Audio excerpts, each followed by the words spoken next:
नमस्कार दोस्तों, स्वागत है आपको अपने YouTube channel study with student classes में। आज हम लोग करने जा रहे हैं कक्षा 10वीं का science model paper MCQ 20 MCQ. तो सबसे पहले देखेंगे पहला क्वेश्चन है, किसी बिंब का अवतल दर्पण द्वारा बना प्रतिबिंब आभासी, सीधा तथा बिंब से बड़ा पाया गया। बिंब की स्थिति कहाँ होनी चाहिए? ऑप्शन ए है मुख्य फोकस तथा वक्रता केंद्र के बीच, ऑप्शन बी है वक्रता केंद्र पर, ऑप्शन सी है वक्रता केंद्र से दूर, ऑप्शन डी है दर्पण के ध्रुव तथा मुख्य फोकस के बीच। तो इसका आंसर ऑप्शन डी होगा, दर्पण के ध्रुव तथा मुख्य फोकस के बीच। क्वेश्चन नंबर दूसरा है, किसी गोली दर्पण तथा किसी पतले गोली लेंस दोनों की फोकस दूरियां -15 सेंटीमीटर है। दर्पण तथा लेंस संभवत है। तो इस ऑप्शन है दोनों अवतल, दोनों उत्तल, दर्पण अवतल तथा लेंस उत्तल, दर्पण उत्तल तथा लेंस अवतल। तो इसका आंसर राइट आंसर होगा दोनों अवतल, क्योंकि दोनों अवतल दर्पण एवं अवतल लेंस में फोकस दूरियां माइनस में होती है। क्वेश्चन नंबर तीसरा है, किसी शब्दकोश में पाए गए छोटे अक्षरों को पढ़ते समय आप निम्न में से कौन सा लेंस पसंद करेंगे? ऑप्शन ए 50 सेंटीमीटर फोकस दूरी का एक उत्तल lens, option B 50 centimetre focus दूरी का एक अवतल lens, option C 10 centimetre focus दूरी का एक उत्तल लेंस, ऑप्शन डी है 10 सेंटीमीटर फोकस दूरी का एक अवतल लेंस। तो इसका आंसर होगा ऑप्शन सी 10 सेंटीमीटर फोकस दूरी का एक उत्तल लेंस। अब क्वेश्चन नंबर चौथा है, मानव नेत्र जिस भाग पर किसी वस्तु का प्रतिबिंब बनाता है वह कहलाता है? Option A cornea, option B परितारिका, ऑप्शन सी पुतली, ऑप्शन डी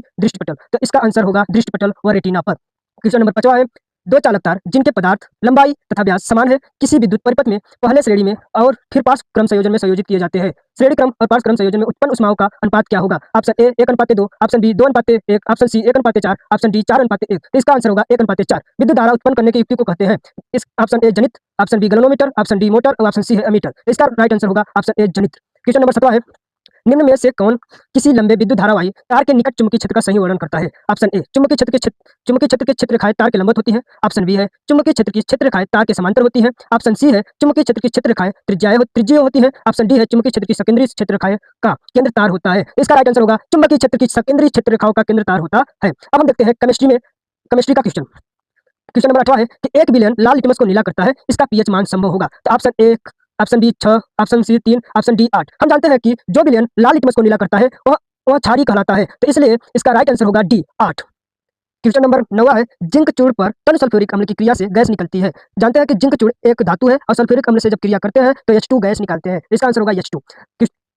10वां है, एल्काइन का सामान्य सूत्र होता है। ऑप्शन इसका सी करेक्ट होगा, CnH2n-2। क्वेश्चन नंबर 11वां है, एल्डिहाइड का प्रक्रियात्मक समूह है, तो इसका आंसर बी होगा।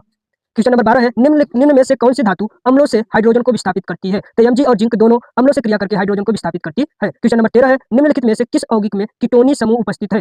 इसका राइट आंसर होगा D CH3, C double bond O फिर CH3। अब हम लोग सीखेंगे बायोलॉजी के इंपॉर्टेंट क्वेश्चन जो हर बार पेपर में आने की संभावना बनती रहती है। क्वेश्चन नंबर 14 है, मानव में निम्न में से कौन उत्सर्जन तंत्र से संबंधित है? तो ऑप्शन ए अमाशय, ऑप्शन बी प्लीहा, ऑप्शन सी हृदय, ऑप्शन डी विक। इसका राइट आंसर होगा विक। 15वां है, श्वसन प्रक्रम के दौरान ग्लूकोज अणु का पायरुवेट अणु में विखंडन होता है, तो इसका राइट आंसर होगा कोशिका द्रव्य में। क्वेश्चन नंबर 16 है, जीवों में अपने कायिक भाग से नए जीव के निर्माण की क्षमता को कहा जाता है? विखंडन ऑप्शन ए, ऑप्शन बी है मुकुलन, ऑप्शन सी है खंडन,